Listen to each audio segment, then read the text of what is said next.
SNP spokesperson Deidre Brock. Thank you, Mr. Speaker. And can I associate myself with the Shadow Leader's comments about Brianna Guy and her remarkable parents?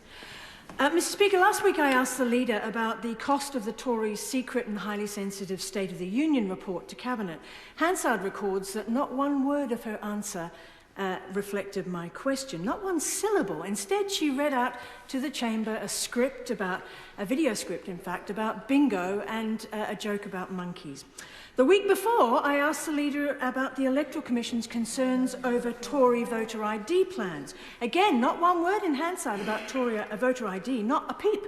Instead, she read her prepared script attacking the SNP. In fact, Hansard reveals that week after week, not only do my questions go unanswered, they're completely ignored. And week after week, we get a clickbait video for her personal YouTube channel. Surely, behaviour that demeans her office and disrespects this House. She's here to answer questions from members. So I returned to that State of the Union report in July 2020 to Cabinet with its aim of undermining the Scottish Government and the Scottish independence cause, a Tory top priority at the height of the pandemic, apparently. It came to light last week, and no wonder her government wanted to keep it under wraps. It contains more grim news for any remaining supporters of the Union. So my questions again, how much did it cost taxpayers and what was its purpose? What strategy was it asking the Cabinet to endorse? Do the Union Strategy and Operations Committees still exist? And while she's at it, I'd be really pleased to know the details of the team of highly professional attack dogs, as described by one journalist, who were employed at around that time in an attempt to counter independent support. Now, unlike the Prime Minister, I'm not a betting woman, Mr. Speaker, but I would wager a £1,000 bet I wouldn't get answers to those today either.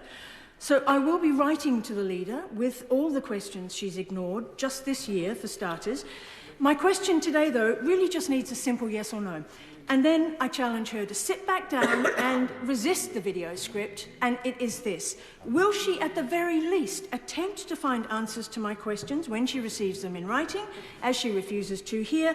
And can we have a debate on the role and function of the Leader of the House?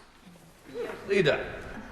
Well, you can have a debate on the role and function of the Leader of the House every Thursday at approximately 10:30. And I hope that it is colleagues' experience that when they ask me questions, I either furnish them with answers if it is about the business of the House, or I follow up with departments and write to them.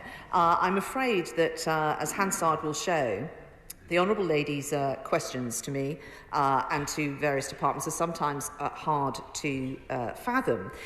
She asks me about a particular piece of polling, and I can certainly write to the Cabinet Office. She may, as she indicates, kindly save me the trouble, and I will just send her letter to the Cabinet Office for them to respond to the Honourable Lady. But it does come in a week when the Scottish Government's own costs on polling have been exposed.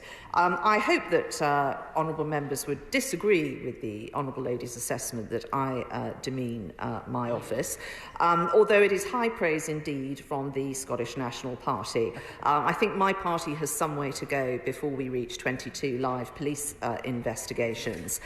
Whilst it may be true that if you live in a Labour area, you are 40% more likely to be a victim of crime, I think if you're an SNP politician, you're probably 40% more likely to be investigated for one.